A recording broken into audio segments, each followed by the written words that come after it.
अशा पद्धतीची परिस्थिती असली तरी आम्ही कुठल्याही परिस्थितीत गाफील न राहता ही निवडणूक आम्ही गांभीर्यानं लढू आणि आम्हाला अपेक्षित असणाऱ्या मताधिक्यानं आम्ही जिंकू. आपण म्हणाल होते विरोधचं आव्हान जे ते केलं होतं तुम्ही म्हणाल होता की मी विरोधकांची देखील चर्चा करू, त्यांच्या नेत्यांची देखील चर्चा करू, अशी काही चर्चा शेवटच्या टप्प्यामध्ये काही झाली होती का आणि त्यांच्याकडून काही शब्द आले होते? नाही, अशी ज्या ज्या लोकांना बोलणं अपेक्षित होतं त्या लोकांना बोललो. काही लोकांशी कॉन्टॅक्ट झाला नाही किंवा काही लोकांशी कॉन्टॅक्ट करावा असं मला वाटलं नाही.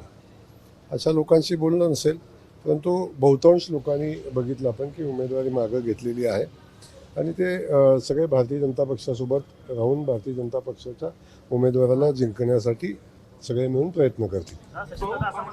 एका व्यक्तीच्या युगोमुळे उपद्रव्य मूल्य माजवण्यासाठी हा केलेला प्रयत्न व्यक्तींच्या युगोमुळे किंवा त्यांना असं वाटतं की निवडणूक लागलीच पाहिजे, बिनविरोध होऊ नये, भाजपचा विजय होऊ नये, म्हणून ही सगळी निवडणूक लागली गेली. आणि कोण आहे? भाजपचा विजय होऊ नये म्हणून नाही, भाजपचा विजय होणार आहे याची पूर्ण जाणीव त्यांना आहे आणि त्या बाबतीत त्यांचं काहीच मत असायचं कारण नाही. पण आता निवडणूक लागल्यानंतर का लागली, कशी लागली, कुणी लावली या संदर्भात मला वाटतं चर्चा करणं माझ्या दृष्टीने उचित नाही. माझ्या दृष्टीने हेच आहे की ही निवडणूक आता आपण ताकदीनं लढली पाहिजे. आम्ही ताकदीनं लढू आणि मी आज सांगतो की जे मार्जिन असेल ते भविष्यात उमेदवारी करण्याचा विचार करणार नाही अशा पद्धतीचं मार्जिन या निवडणुकीचं राहील. आणि आकडासुद्धा मी तुम्हाला सांगेन, तुम्हाला माहिती आहे मी आकडा सांगत असतो, तो आकडा मी सांगेन, फक्त मला एक दिवसाचा वेळ द्या. जी लढत आहे ही वसंत देशमुख यांची आहे का यांच्या बॅक ऑफ द माइंड कोणाचं डोकं चालतंय या निवडणुकीमध्ये झारीतला शुक्राचार्य कोण आहे? खूप थोडे काय इथं झारीतला शुक्राचार्य कोणी नाही. निवडणूक वसंतराव देशमुख लढतायत, त्यांच्या मागं कोण आहे त्यांची ताकद राहिलेली नाही. त्यामुळं कोण पाठीमागं आहे कोण पुढं आहे बघायची काही कारण नाही. शेवटी एक आहे की लोकशाहीमध्ये विरोधक एकदा उभा राहिल्यानंतर त्याला कमी समजायचं बिलकुल कारण नाही. एकदा उमेदवार उभा राहिला की आपण जी निवडणूक लढतो ती गांभीर्याने लढली पाहिजे. आम्ही लढू.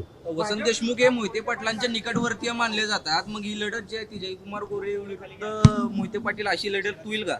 मला एक समजत नाही, ज्यांच्याकडं 16 मतातली 16 मतं नाहीत अशा लोकांशी लढाई व्हायचं काही कारण नाही.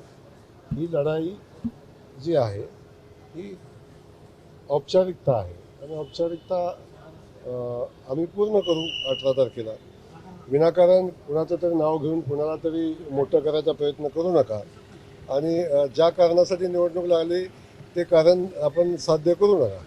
आपण काय पालकमंत्री म्हणून सोलापूर जिल्ह्यात आलात, काय मोहिते पाटलांना उमेदवार म्हणून आगे आगे देखो होता है क्या बाबा?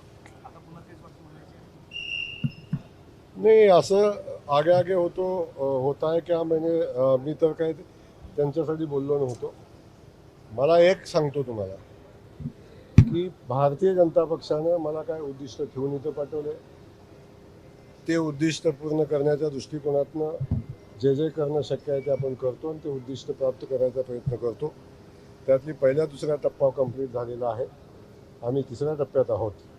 तिसरा टप्पाही पूर्ण होईल आणि तो पूर्ण होत असताना चौथ्या टप्प्याची वाट म्हणजे ही मोकळी झालेली असेल.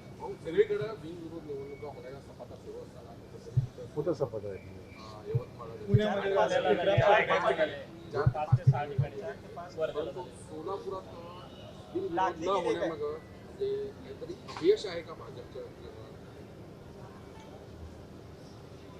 अपयश तुमचंच आहे. तुम्ही लोकशाहीत असा विचार करता हेच मुळात योग्य नाही.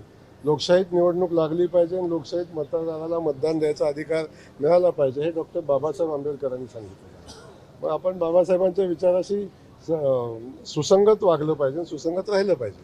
1997ला पहिल्यांदा भाजपनं ही विधान परिषदेची जागा सुभाष बाबूच्या रूपानं काढलेली होती. त्यावेळेस खरं तर भाजपकडे बहुमत नव्हतं तरी सुद्धा त्या ठिकाणी अदृश्य शक्तीनं काम केलं होतं. आता 70 मतं असताना सुद्धा त्यावेळेस बापूंनी विजय मिळवला होता.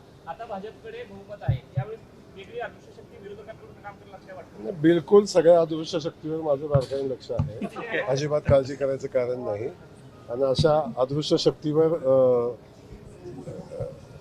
बारकाईने नजर ठेवून आपण काम करू. एबीपी माझा, उघडा डोळे बघा नीट. आहे